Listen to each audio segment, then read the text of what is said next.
semua karena sudah mau menyempatkan waktunya, sudah mau saya ambil waktunya untuk saya berikan beberapa materi. Dan saya juga mohon maaf ya karena tiba-tiba masuk pada di kelasnya teman-teman semua. Baik, pertama-tama saya perkenalkan nama saya dulu. Perkenalkan nama saya Intan Alicia Effendi, biasa dipanggil Intan, dari program studi bimbingan dan konseling Universitas Negeri Makassar Semester 4. Sebelumnya itu saya mau menjelaskan tujuannya saya datang ke sini. Ini merupakan salah satu tugas akhir mata kuliah saya, yakni tugas pegang klasikal. Jadi di sini saya akan memberikan layanan klasikal kepada teman-teman semua. Saya panggil teman-teman ini supaya tidak terlalu beda sedikit. Jangan terlalu tegang, sudah mau makan gitu. Ya, anggap saja kita sebagai adik dan kakak. Jadi di sini teman-teman sekalian sudah saya jelaskan sedikit kalau tujuan saya itu memberikan layanan klasikal kepada teman-teman, dan juga saya mau ketahui bagaimana potensi karirnya teman-teman semua, karena bisa dibilang kan sih masuk di SMK toh, jadi pasti kayak di masuk di sini kayak di SMA jurusan IPA, IPS, atau di sini kayak masih mikir di jurusan-jurusan yang mungkin kita minati di waktu kita masuk di SMK sini, tes potensi minat kita. Nah, masuk di saja, kita pilih saja jurusan mana yang kita suka. Ya itu ini salah satu layanan yang saya kasihkan, layanan karir, di mana di sini menentukan atau merancang bagaimana karir kita ke depannya. Mungkin tidak sejalan dengan apa yang kita ambil di SMK ini. Misalnya kita lebih suka yang ini, tapi karena sudah terlalu masuk di sini, jadi bilang lewati saja, jalanin saja. Terus di sini saya harap kepada teman-teman berpartisipasi aktif, mau membantu saya dan saya juga membantu kalian. Kita sama-sama belajar. Saya masih banyak kurangnya karena jujur ini masih pertama kalinya saya lakukan observasi sendiri di kelas. Biasanya banyak ini baru saya, jadi saya masih banyak kurangnya. Jadi saya mau belajar juga, teman-teman juga belajar. Nah, untuk mengefisiensikan waktu, kita masuk di tahap berikutnya, yakni sebelumnya itu untuk merefleksikan otak-otak kalian atau membuat nyaman di kegiatan, saya melakukan ice breaking kepada teman-teman. Siapa mau main ice breaking? Siapa mau? Kalau mau saya kasih hadiah.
Tapi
Hukum. Politikus. Hakim.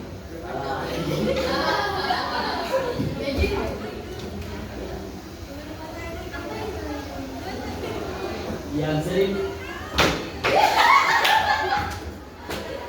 hakim. Yang sidang.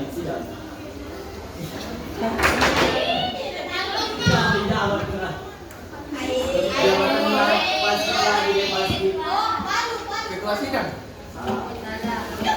Kalau sidang.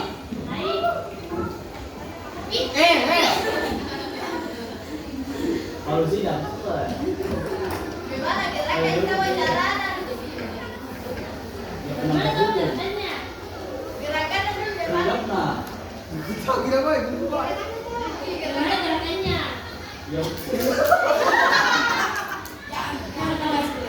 Dengan yang apa deh? Hai, tidak jawab. Apa tahu gimana kak? Penyanyi. Mau. Karena tidak jawab sengaja. Dia udah kak. Jangan ketawa. Yang besar juga ada sekolah tuh tiga. Tidak. Karena kalian tadi juga tadi menang, jadi sama-sama dapat di hadiah. Jangan dilihat hadiahnya apa nak? Itu kan Jangan dilihat dari nilainya hadiahnya. Ada di sini.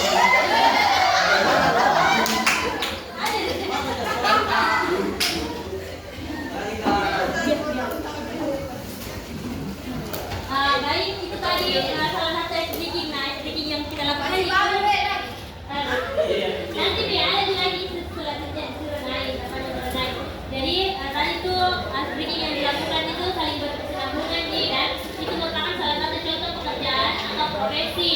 Nah, di sini saya akan menjelaskan sedikit mengenai apa itu potensi karir dan potensi masa depannya. Kalau seperti yang kalian ketahui itu apa itu karir? Menurut apa itu karir? Ya, boleh pekerjaan, cita-cita boleh. Ya, boleh satu gelar itu semua merupakan ya jabatan juga boleh. Nah,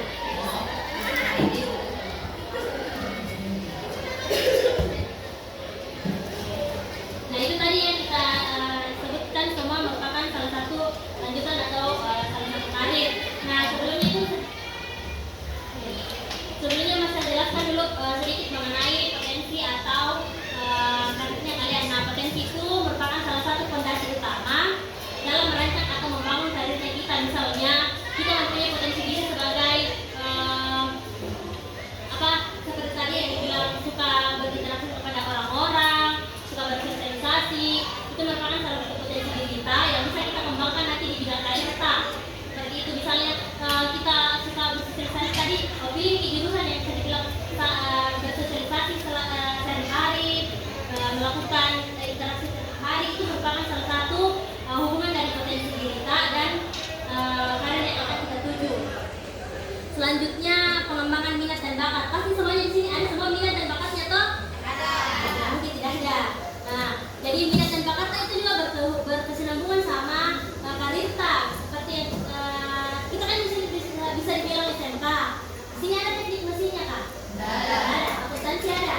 Ada. Seperti itu minat dan bakat. Minatnya seperti misalnya dari dulu suka matematika. Jadi dia misalnya masuk sekolah toh, masuk SMK tapi ambil matematika karena susah aja matematika. Jadi cocok sama apa yang diminati gitu. Jadi dia bisa kembangkan lagi apa yang dia sukai, apa bakatnya dan apa minatnya. Jadi seperti itu. Paham Niki mengenai potensi dan karir? Nah, untuk tahap selanjutnya itu saya akan memberikan teman-teman sticky note. Di sini ada sticky note dan ada penampil. Nah, saya menjelaskan dulu bagaimana alur kegiatan yang kita lakukan. Jadi di sini kan ada sticky note, saya bagikan nanti kepada teman-teman. Dan di sini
Tugas apa ya? Ayo.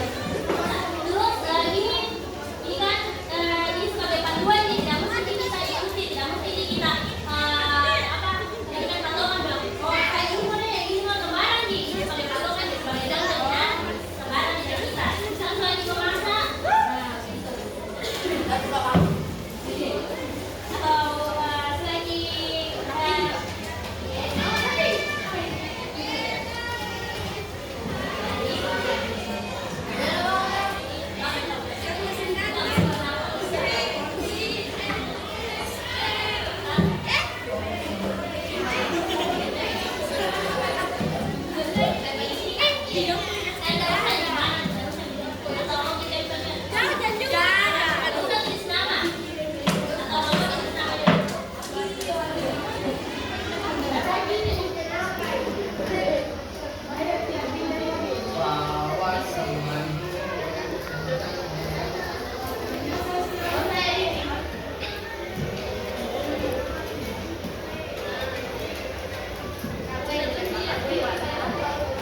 Aisyah. Gimana tadi saya? Ada tahu? Ini memahami perasaan orang lain. Jadi apa jawaban cepat Pak? Yang bakal kita lakukan.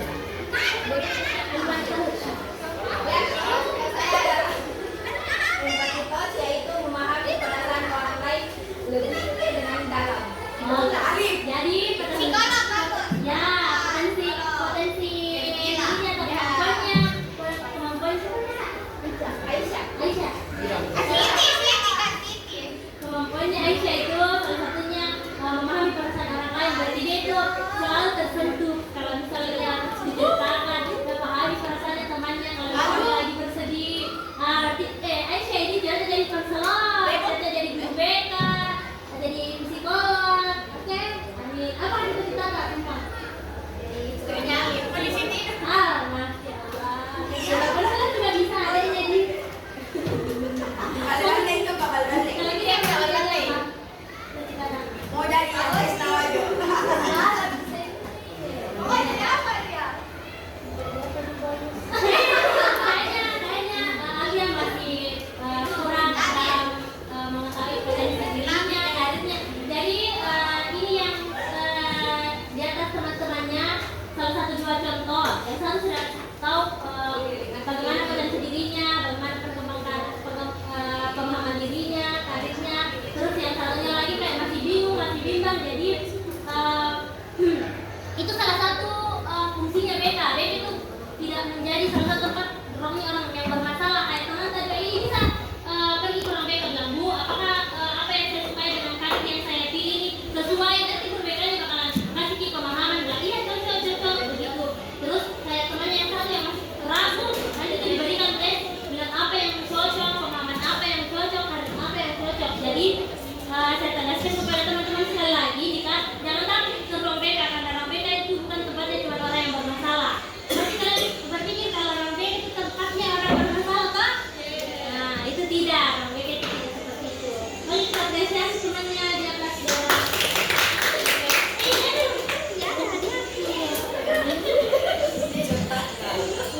Sebenarnya gitu, lihat dari harganya dan nilainya ya.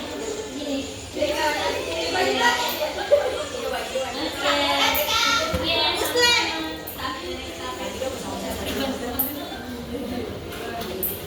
Baik, itu tadi salah satu metode atau contoh kegiatan yang bisa dilakukan atau telah saya paparkan mengenai potensi dirinya kalian, karirnya kalian. Meskipun di sini tidak semuanya saya tanya apa yang kalian sukai dan apa yang kalian akan menjadi karirnya kalian, tapi mungkin teman-teman bisa memahami dari apa yang penjelasan yang saya telah berikan. Jadi dapat saya simpulkan jika teman-teman di sini masih bisa dikatakan dari kesimpulan dari dua orang yang tadi, saya bisa katakan masih ada yang ragu dan masih ada yang sudah menentukan bagaimana pilihan karirnya.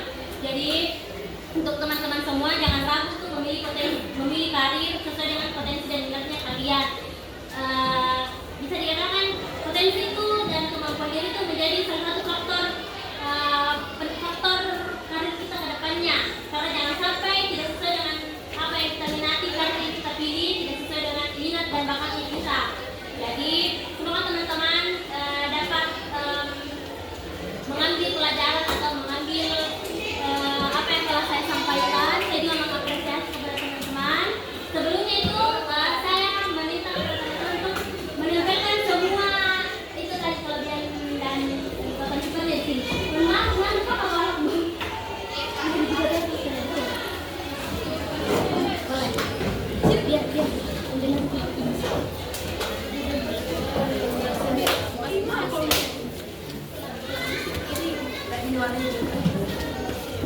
untuk pemilih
ya nggak apa-apa.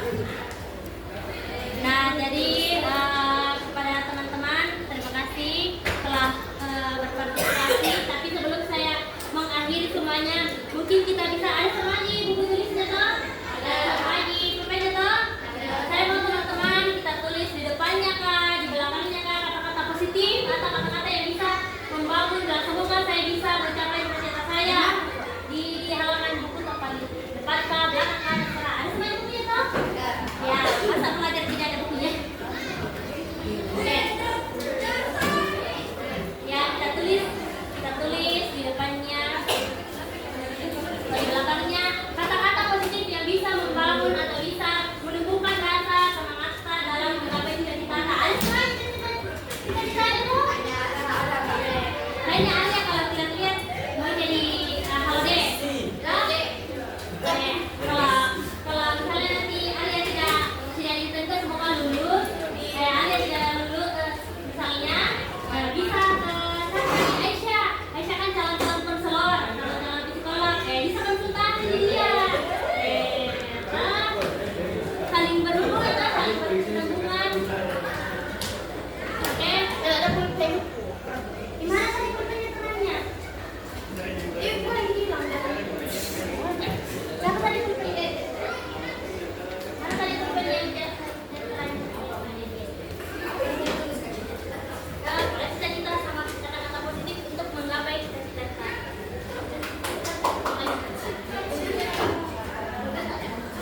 Itu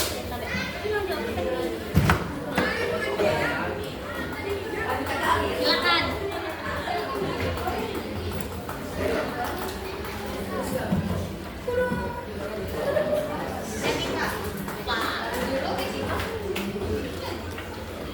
Untuk apresiasi diri. Iya, begitu.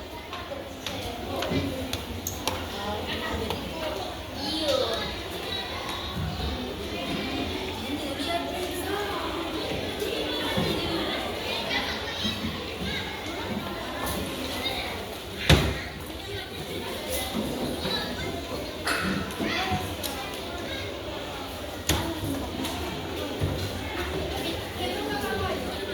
Sudah?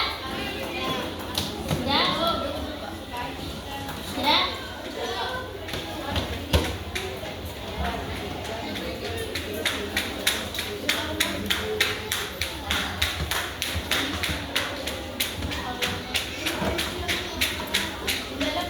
Nah, kata-kata yang bisa membuat kita, kalau misalnya kita lihat oh, kayaknya harus kami memang ini bisa, harus semangat supaya bisa mencapai cita-citaku.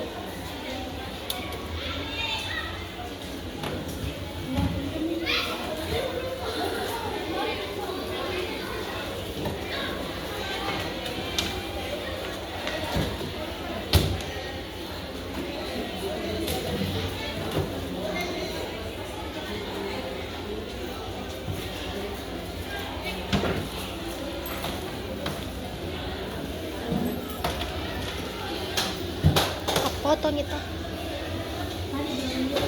Tidak aku perhatikan. Tidak aku perhatikan. Sudah? Sudah?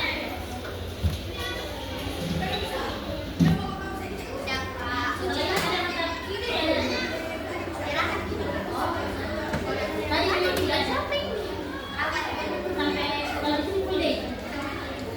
Waalaikumsalam.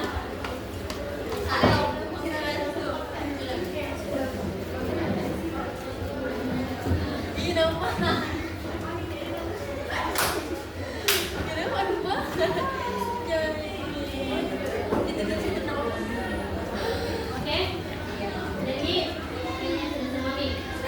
Oke, jadi tujuannya saya menyuruh teman-teman untuk menuliskan kata-kata tersebut. Siapa tahu kita tidak mungkin orang-orang tidak merasakan keterpurukan.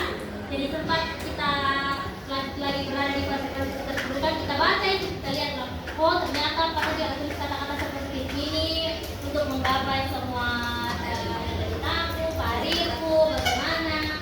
Jadi kita jadikan sebagai motivasi itulah untuk mencari atau menjadikan pedoman karir kita ke depannya. Oke, saya apresiasi kepada teman-teman yang sudah mau terlibat aktif.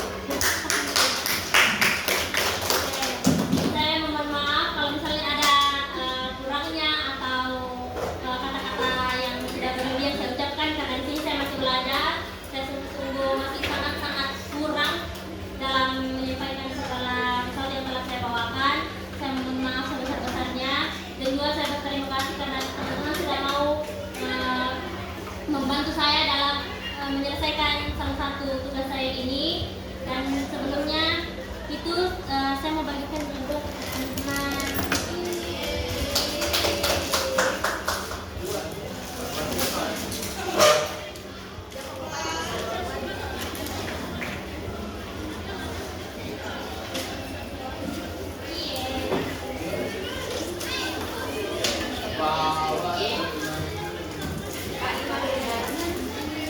Wow.